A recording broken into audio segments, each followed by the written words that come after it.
Hello friends, मेरे YouTube channel Bharat महावर पर आप सभी का स्वागत है। और आज हम पढ़ेंगे अक्षांश रेखाएं तथा देशांतर रेखाएं, जिन्हें लैटिट्यूड्स तथा लॉन्गिट्यूड्स भी कहा जाता है। इसके साथ ही हम देखेंगे कि भारत की स्थिति लैटिट्यूड और लॉन्गिट्यूड पर पूरे वर्ल्ड को कहाँ दर्शाती है। तो आज हम शुरू करते हैं हमारा आज का टॉपिक लैटिट्यूड्स।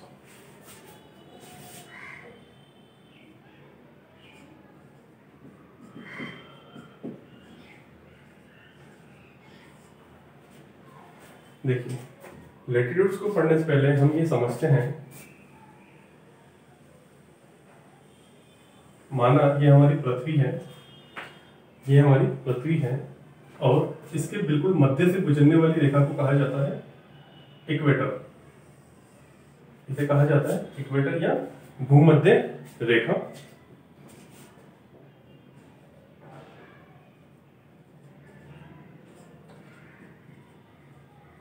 भूमध्य रेखा जो कि है 0 डिग्री पर, जो कि है 0 डिग्री पर।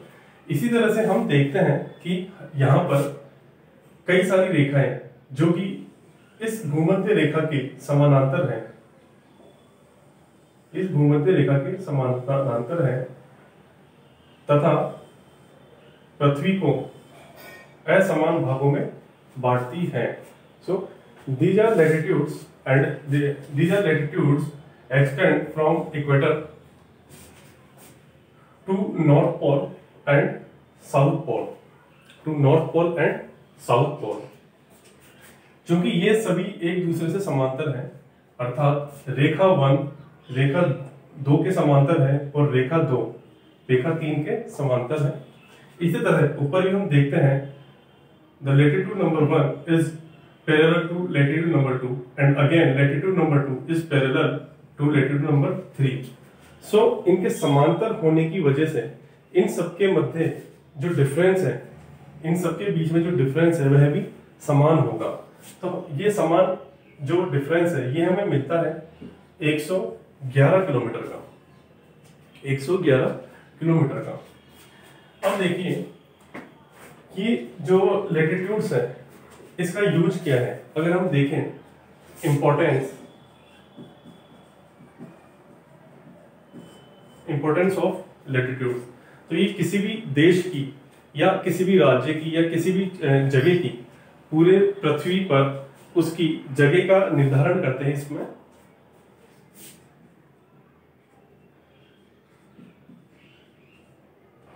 प्लेस एड्रेस इन वर्ल्ड, ठीक है, प्लेस एड्रेस इन वर्ल्ड। अब जैसा कि हमें इससे पता चल रहा है कि जो भूमध्य रेखा है ये पृथ्वी को 2 समान भागों में बांटती है। जो भूमध्य रेखा है ये पृथ्वी को 2 समान भागों में बांटती है, अर्थात पृथ्वी हमारे पास 2 भागों में बढ़ जाती है, जिसे हम कहते हैं ऊपर वाले पार्ट को नॉर्थर्न हेमिस्फेयर तथा निचले वाले भाग को साउथर्न हेमिस्फेयर, साउथर्न हेमिस्फेयर। अर्थात इस रेखा से इस रेखा तक जितने भी महासागर हैं, ये जितने भी महाद्वीप हैं, उनके हमारे पास 2 लोकेशन है, या तो वो नॉर्थर्न हेमिस्फेयर में होंगे या फिर वो साउथर्न हेमिस्फेयर में होंगे। इसी तरह हम इंडिया की बात करते हैं तो इंडिया आ जाता है नॉर्थर्न हेमिस्फेयर में, इंडिया आ जाता है नॉर्थर्न हेमिस्फेयर के अंदर, ठीक है। अब इसमें हम क्लियरली देख सकते हैं कि सबसे बड़ी रेखा इसमें भूमध्य रेखा है तथा उसके तुरंत नीचे या ऊपर वाली रेखा जिसका जो हमने लाइन खींची है ये एक दूसरे से छोटी होती जा रही है, इनकी लंबाई कम होती जा रही है एक दूसरे से। तो इसी क्रम में हम देखते हैं कि इसमें सबसे बड़ी रेखा है भूमध्य रेखा, जिसे इक्वेटरी कहा जाता है। इसे कभी कभी शून्य रेखा भी कहा जाता है और कभी कभी मध्य रेखा भी कहा जाता है कुछ किताबों में। तो यहाँ हम देखते हैं कि सबसे बड़ी जो रेखा है वो है भूमध्य रेखा, जो पृथ्वी को 2 समान भागों में विभाजित करती है। And the length of equator is 40,096 kilometre. The length of equator. तथा क्योंकि ये पृथ्वी को दो बराबर भागों में काटती है भूमध्य रेखा, इसलिए यहां से बनने वाले वृत्त को कहा जाता है ग्रेट सर्किल। इसीलिए इक्वेटर को कहा जाता है ग्रेट सर्किल। अब देखिए यहां समझने की बात यह है कि इन्हें सर्किल क्यों कहा जाता है। जैसा कि आप इस चित्र में देख पा रहे हैं, ये हमारे पास एक 2D डायग्राम है तथा इस 2D डायग्राम में हमें ये सारी एक सीधी लाइंस के रूप में दिखाई दे रही है, पर जब हम इन्हें एक 3D व्यू में देखते हैं तो हमें इस तरह से ये रेखाएं दिखाई देती है ग्लोब के ऊपर कि ये पूरा एक राउंड काटती है और पुनः अपने जहां से शुरू होती है वहीं आ जाती है। तो इसी क्रम में सबसे बड़ा जो वृत्त हमें मिलता है वो है ग्रेट सर्किल या भूमध्य रेखा। ठीक है, ग्रेट सर्किल या भूमध्य रेखा। अब हम देखते हैं इनके number of latitudes. Number of latitudes, देखिए नंबर ऑफ लैटिट्यूड से मतलब है कि 0 डिग्री जो है भूमध्य रेखा, इसके ऊपर तथा इसके नीचे कितनी लैटिट्यूड्स हैं, इसके ऊपर तथा इसके नीचे कितनी लैटिट्यूड्स हैं। तो हम देखते हैं कि जो ये 0 डिग्री है इसके ऊपर है 90 लैटिट्यूड्स तथा इसके नीचे भी है 90 latitudes.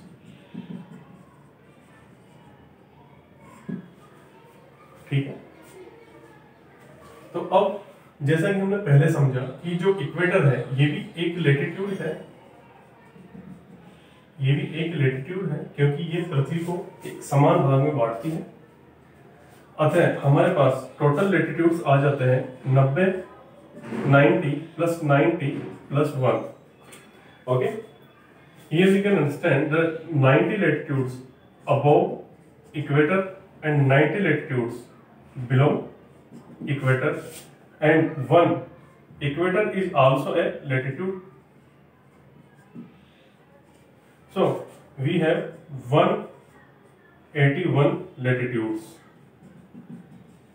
We have 181 latitudes. We can clearly see that in the diagram that 90 latitudes below the equator and the 90 latitudes above the equator.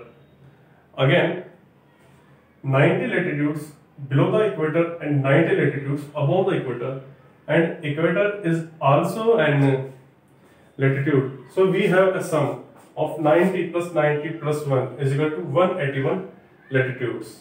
Okay, these are lines. These are lines. Again, if we see a globe in 3D image, then we see these lines are circles.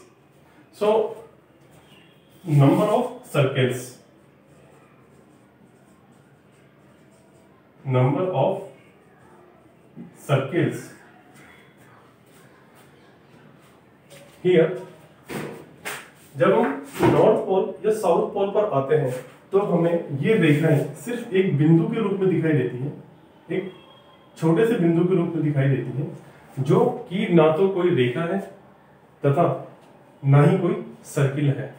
अतः हमने देखा कि हमारे पास latitude है 181, we have 181 latitudes and 2 dots at the northern and southern hemisphere. So हमने इसमें से 2 minus किया तो हमारे पास आते हैं 179 सर्किल्स। हम इसे फिर से समझ सकते हैं। देखिए 1 2 3 90 तक तथा 1 2 3 ये भी 90 तक, जो कि है लैटिट्यूड गिनती में। तथा हम नॉर्थर्न पोल और साउथर्न पोल पे देखते हैं ये लैटिट्यूड ना तो हमें रेखा के रूप में दिखाई देते हैं, ना ही हमें किसी वृत्त के रूप में दिखाई देते हैं। यहाँ हमें सिर्फ ये एक डॉट के रूप में दिखाई देते हैं। अतः उन डॉट को संख्या 1 और 2 मानते हुए हमने 181 में से 2 माइनस किया तो हमारे पास आए 179 सर्किल्स। ठीक है, तो ये है हमारा लैटिट्यूड। इस इस लेटिट्यूड के क्रम में आगे जब हम बढ़ते हैं तो हम इसकी डेफिनेशन ले सकते हैं, जिसकी एक दूसरी डेफिनेशन जो कि है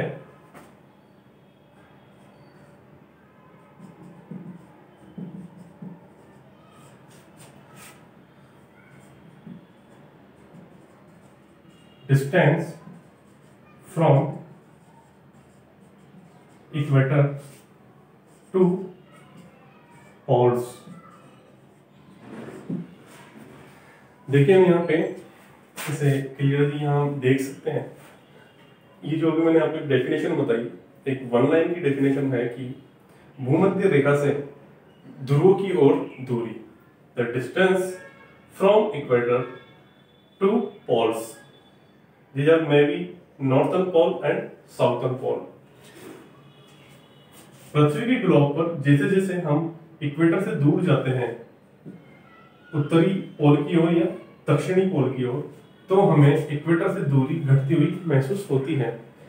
तथा इस दूरी के घटने या बढ़ने की जो इफेक्ट है, ये हम देखेंगे क्लाइमेटोलॉजी के अंदर।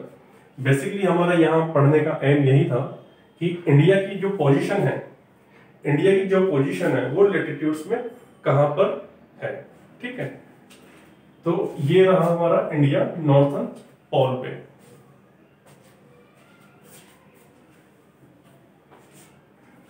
अब हम यहां देख लेते हैं जो इंडिया है,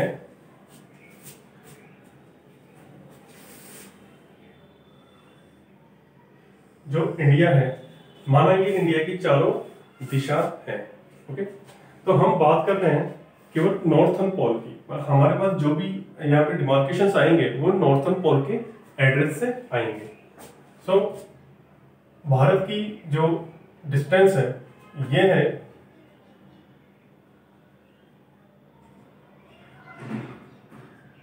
2933 kilometre from west to east, तथा 3200, इसे हम थोड़ा बड़ा करके भी समझ सकते हैं,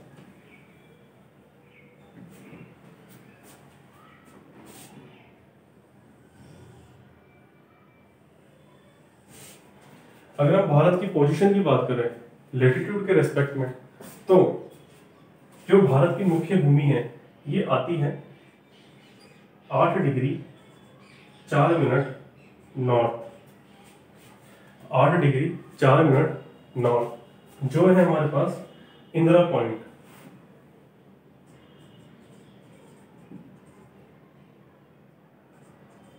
इंदिरा पॉइंट जो कि है कन्याकुमारी में,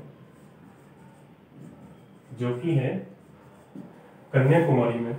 तथा हम देख सकते हैं यहाँ पर है अंडमान निकोबार, यहाँ पर है अंडमान निकोबार, क्योंकि अंडमान निकोबार भी भारत का ही एक अंग है। तो यहाँ पर भारत की जो लेटिट्यूड आती है वो आती है 6 डिग्री 4 मिनट, जिसे पिग्मेलियन पॉइंट के नाम से भी जाना जाता है, पिग्मेलियन पॉइंट।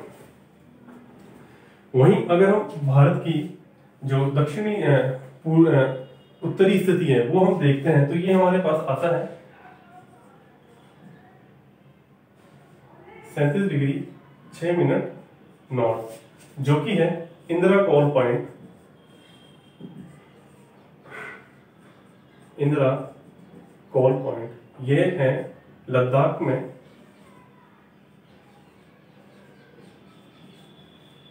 तो ये हमने देखी भारत की सीमाएं लेटिट्यूड के परिप्रेक्ष्य में। उत्तरी सीमा जो कि है 37 डिग्री 6 मिनट नॉर्थ पर, तथा दक्षिणी सीमा भारत की मुख्य भूमि की जो दक्षिणी सीमा है वो है 8 डिग्री 4 मिनट लेटिट्यूड, जो कि है इंदिरा पॉइंट कन्याकुमारी में, तथा अंडमान निकोबार जो कि भारत का ही द्वीप समूह है उसकी स्थिति है 6 डिग्री 4 मिनट, जिसे कि पिग्मेलियन पॉइंट के नाम से भी जाना जाता है। इसी क्रम में हम देखते हैं ये जो लंबाई है भारत की, ये हमारे पास आ जाती है 3214 किलोमीटर, 3214 किलोमीटर। ठीक है, आगे के जो पॉइंट है ये हम समझेंगे लॉन्गिट्यूड्स के अंदर। तो ये हमारा एक छोटा सा टॉपिक जिसमें लगभग सारी इंफॉर्मेशन है क्लियर होता है लेटिट्यूड्स पे। ठीक है, इसी के साथ हम दूसरा इसमें शुरू करते हैं, लॉन्गिट्यूड्स।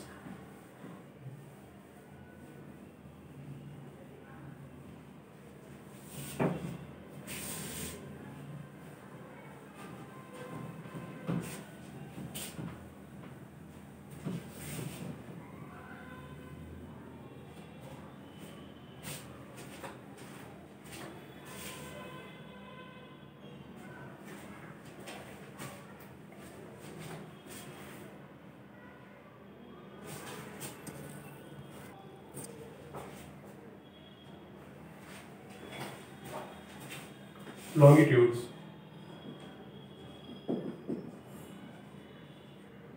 लॉन्गिट्यूड्स को हिंदी में कहा जाता है देशांतर रेखाएं।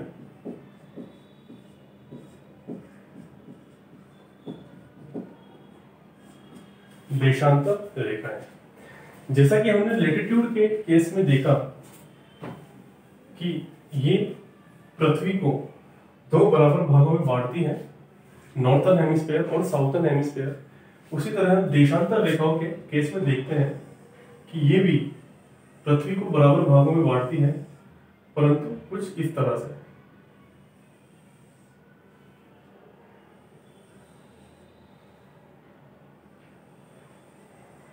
ये हमारा हो गया नॉर्थर्न पोल और ये हमारा हुआ साउथर्न पोल। तो जो देशांतर रेखा है ये हमेशा खींची जाती है नॉर्थ पोल से साउथ पोल की ओर। नॉर्थ पोल से साउथ पोल की ओर ये रेखाएं खींची जाती है इस तरह से। इसमें फिर से ध्यान देने की बात है कि ये भी पृथ्वी को दो बराबर भागों में बांटती है, बस अंतर दोनों में इतना है कि ये बांटती है ईस्टर्न हेमिस्फीयर तथा तो ये है वेस्टर्न हेमिस्फीयर और ये है ईस्टर्न हेमिस्फीयर।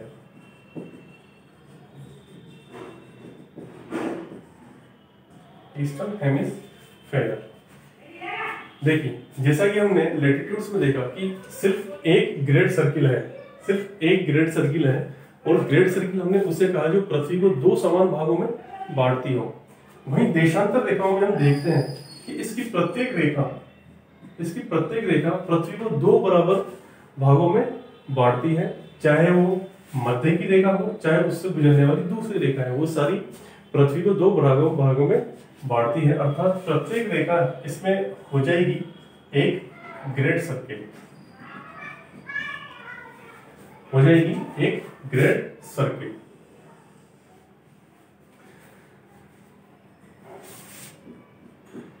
इनकी विशेषता यह है कि ये एक दूसरे से नॉन पैरेलल है, ये एक दूसरे से नॉन पैरेलल है। नॉन पैरेलल होने की वजह से ही इनकी डिस्टेंस इक्वल नहीं है,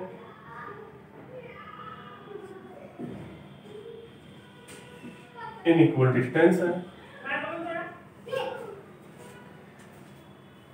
ये जो रेखाएं हैं, किन्हीं दो रेखाओं में जो सबसे कम डिस्टेंस होगा दूरी का वो होगा नॉर्थर्न पोल तथा साउथर्न पोल पर। वहीं किन्हीं दो रेखाओं के बीच में सर्वाधिक दूरी होगी इक्वेटर के ऊपर, भूमध्य रेखा के ऊपर, इस जगह पर, और ये दूरी होगी हमारे पास 111.32 kilometre. So what is this? 111.32 kilometer is the longest distance between two longitudes at equator and the minimum distance between two longitudes at northern and southern pole. Okay.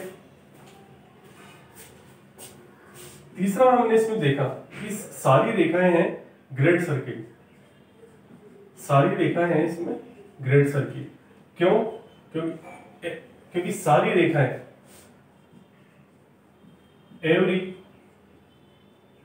longitudes divides Earth into equal halves, इस वजह से इन्हें सारी देशांतर रेखाओं को क्या कहते हैं हम, ग्रेड सर्किल कहते हैं, ग्रेड सर्किल या वृहत व्रत।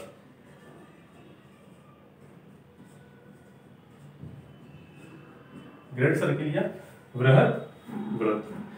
अब इनका इंपॉर्टेंस क्या है?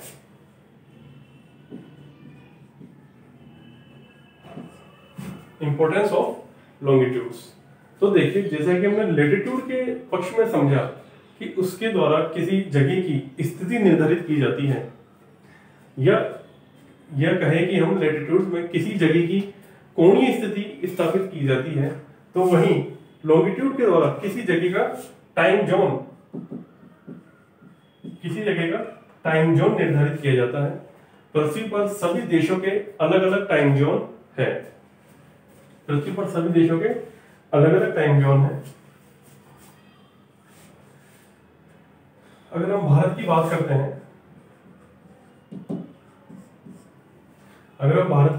हैं, तो हम एक बार फिर से समझ लेते हैं कि भारत की स्थिति लॉन्गिट्यूड्स के केस में कहां पर है। तो भारत आ जाता है ईस्टर्न हेमिस्फेयर में। भारत आ जाता है ईस्टर्न हेमिस्फेयर में। ये जो बीच वाली इसकी रेखा है जो आप देख पा रहे हैं, इसे कहा जाता है PML, prime meridian line. Prime meridian line India में गुजरती है 82 सही 1/2 डिग्री से, 82 सही 1/2 डिग्री से, तथा ये भारत के 5 राज्यों से होकर गुजरती है। मध्य प्रदेश, उत्तर प्रदेश, छत्तीसगढ़,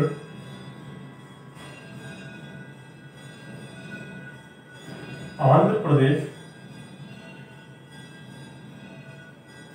तथा तेलंगाना।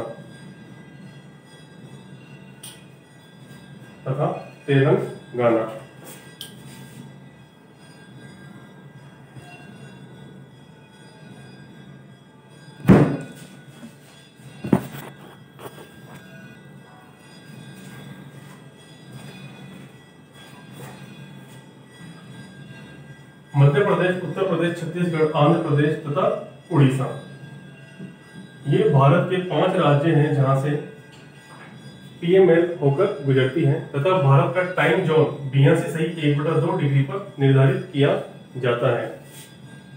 देखिए, हम जानते हैं कि 1 डिग्री में होते हैं 4 मिनट।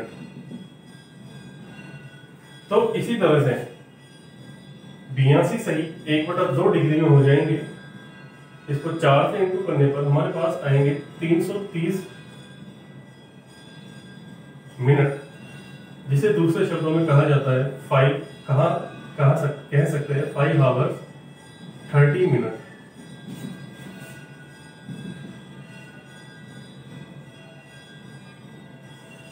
तो ये हुआ भारत का टाइम जोन।